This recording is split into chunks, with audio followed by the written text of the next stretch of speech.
Very, very convenient. Some January 6th select so-called committee evidence is apparently not available. It's gone missing, or as they like to say, it has been not preserved. We are having a difficulty preserving some pretty key evidence from what they tell us was a historic insurrection. Fox has the story, says J6 committee, quote, failed to preserve the records. That's according to a GOP allegation from one representative called Loudermilk, this guy who sent in some letters that we're going to go through. The House Select Committee, according to him, failed to adequately preserve the records. That's according to Loudermilk. The now disbanded J6 committee that was run by Democrats and illegally constituted has also failed to provide any evidence that it looked into security failures, is what he says. Now, there were a bunch of letters that went back and forth. Bennie Thompson, who was one of the people who led the January 6th so-called committee, he sent a letter to the White House notifying them about the status of what's happening. Then Loudermilk sent a letter back over to Bennie Thompson. Then Bennie responded back to Loudermilk, and then Loudermilk sent a letter back over to the White House asking about these records. Where did all of the evidence go? But this is not the first time this has happened. This reminded me of a story where the Secret Service also deleted their records. Okay, everybody's deleting records everywhere we turn. This one was some time ago, just over a year ago, July 14th. Said Secret Service deleted January 6th text messages after oversight officials requested them. Everybody's deleting evidence. We can't see any of it. It's all gone. Where'd it go? A letter given to the J6 committee says the erasure took place shortly after the oversight officials requested the agency's electronic communications. So everybody just, nobody wants to release the footage. Nobody's got evidence. January 6th committee's deleting it. Secret Service is deleting it. And our government is about as useless as you'd expect. But here are the letters that went back and forth. Bennie Thompson drafted this one, along with the other members on the fake committee. They say that Liz Cheney and Adam Kinzinger are Republicans. I doubt that. I mean, they claim to be, but they're not even in Congress anymore because the Republicans threw them out. But this is a letter coming from them, December 30th. This goes over to the White House, special counsel to the president, Sauber. They say, okay, hey, Biden White House, the select committee has concluded our hearings and we've released our report and we're going to soon be dissolved as per our rules, which they didn't follow in their resolution. HR 503 said there should have been 5 Republicans on there. You notice there were not. There were only 2. Pelosi changed the rules on her own. As you know, the committee has entered into an agreement with your office to make available for interview the following. All right. So, hey, we finished this prosecution, this fake thing that we were doing. Now the White House, it's your turn. Those personnel then provided very important information to the investigation. We're protecting the identity of them. Now we're writing to address the disposition of the interview transcripts for those people. They say, as of next week, when the committee dissolves White House, Biden White House, the committee will no longer exercise control over this material, over this interview transcripts and all of that. These records,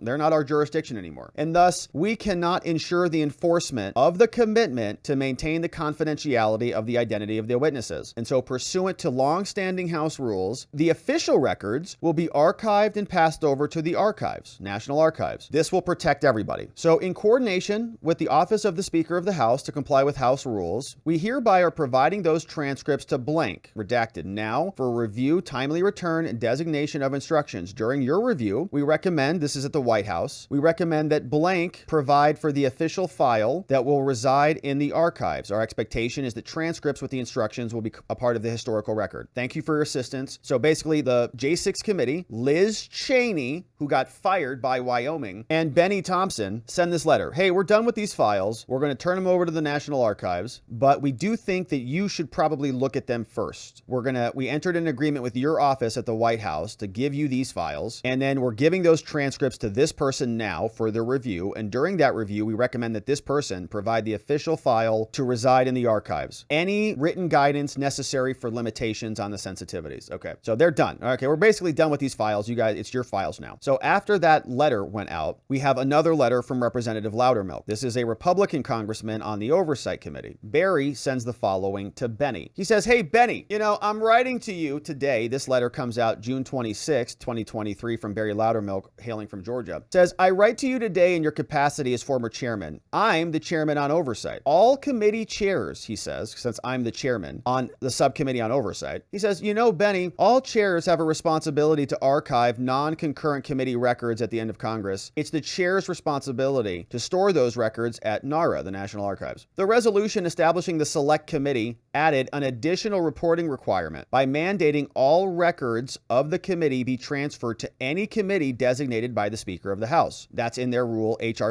503, which they didn't even follow, by the way. They broke their own rules. In the 118th Congress, the House rules reiterated that all records from the Select Committee would be transferred to the Committee on House Administration. As part of my responsibilities, my staff and I have reviewed the records we received from the Select Committee. As you can imagine, I was concerned to discover that some non-concurrent records were not archived, despite the requirements of the rules of the House of Representatives and the resolution that established your committee. The video recordings of transcribed interviews and depots, which featured prominently during the hearings, were not archived. So no video recordings and no transcribed interview records and depots were not archived or transferred. Only the written transcripts were provided. So not the actual video recordings of the transcribed interviews. They did get the transcripts. Furthermore, Bennie, you sent a letter to Richard Sauber, special counsel to Joe Biden, and you stated that you, quote, cannot ensure enforcement of the commitment to maintain confidentiality. You go on to say that you were returning the transcripts to an undisclosed person or place for a, quote, appropriate review, timely return, and designation. You also stated that Nancy Pelosi told you to do that. You also sent a letter to Homeland Security, and you referenced the information you got from an unnamed Secret Service witness. You noted the Select Committee was dissolving Bennie and that you cannot ensure the enforcement of those agreements. No version of the letter to Sauber or your letter was provided to us, this committee. There's no explanation of what transcripts these letters are referring to or why you, in coordination with Pelosi, did not immediately archive these records with the clerk. He says Congress must maintain and archive committee records to maintain confidence by the American people. You must follow the rules. So before speaking publicly about these issues, I am first writing to request your assistance in locating these committee records. I respectfully request that you reply by July 7, 2023. Please feel free to reach out to me if you have any questions. Signed, Barry Loudermilk, Subcommittee on Oversight and Administration. So all of that gets sent over. He's saying, wait a minute, you're supposed to give us a copy of this. You must transfer the records to the clerk of the House, who then stores those records with the National Archives. You don't get to send them to Joe Biden's office at the White House and then have them send it over to NARA. So why did you do that? Bennie Thompson responded. He says, hey, Representative Loudermilk, I'm in receipt of your letter about these records. He says, unlike many Republican members who failed to cooperate with our bipartisan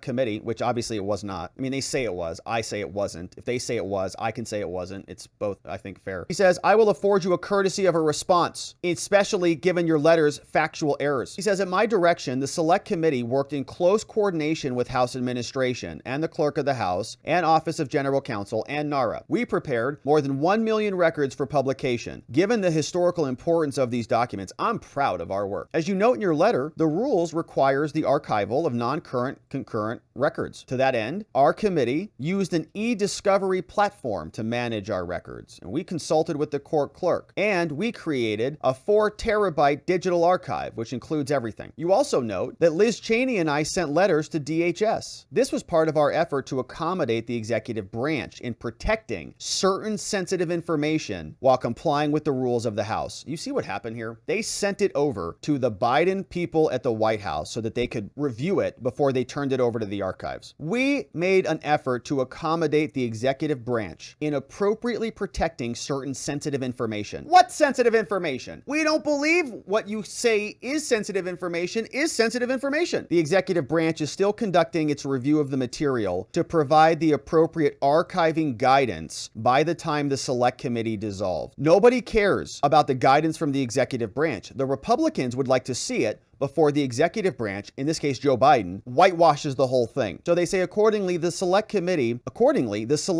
listen to this, did not have the opportunity to properly archive that material with the rest of the records with the benefit of the executive branch guidance to ensure safety, national security, and law enforcement. Because I agree that Congress must properly maintain records, he says, the letters transmitting these sensitive materials were archived in several places. At this time, it's not in my jurisdiction, and we've done everything according to our bipartisan Select Committee's stated intent. Stop bothering me. Sincerely, Bennie Thompson. So he's admitting that he just handed this stuff over to Biden so that they could filter it. They could censor it out before it hit the archives. They usurped any congressional opportunity to review it, sanitized it via the Biden White House before it went over to the archives, and didn't have an opportunity to properly vet it. So then Loudermilk responds. He sent this letter back over to Bennie Thompson. All right, I'm writing to you now. I want to arrange for a return of all the original documents and records related to January 6th that the White House has that originated from the committee. It's our committee now, and so give those back. The resolution establishing the Select Committee mandates that all records be transferred to the committee. That's the House Administration Committee. You said that before the Select Committee dissolved, it provided certain transcripts. Now he's sending this to the White House. Hey, Bennie Thompson Richard at the White House, he told me he gave you guys a bunch of files. I'd like those files back. He says it provided transcripts for your, quote, appropriate review and your timely return. However, it's not clear which transcripts were provided to you. Additionally, the National Archives confirmed this committee is not in possession of the aforementioned letter. As such, I wrote to Mr. Thompson inquiring about those missing records. In his response, Mr. Thompson stated the records were, quote,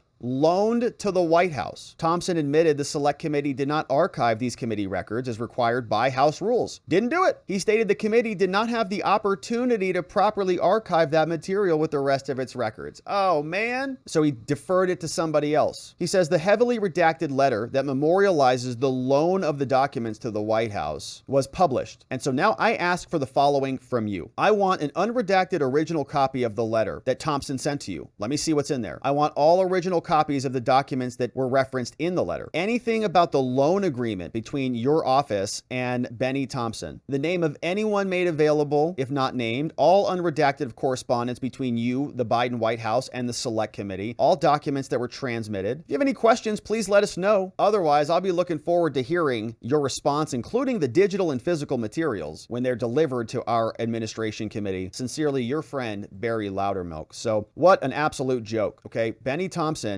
admits that he doesn't have those material anymore. I gave it to Joe Biden's White House and Biden's lawyers to sanitize it and to do whatever they want with it, to identify and filter out sensitive information. And he didn't have the opportunity to archive it. You know what that feels like? Obstruction. You know, it feels like that might be him trying to interfere with a government operation in violation of rules. Maybe Bennie Thompson and Liz Cheney and Adam Kinzinger should have their house raided by the FBI. Not going to hold our breath on that, but that is what they have done. Secret Service deletes records. We've got January 6th committee missing evidence. And of course, we'll continue to follow, my friends. Thank you for subscribing and following us along wherever it is you're watching this. And we'll look forward to seeing you on the next one.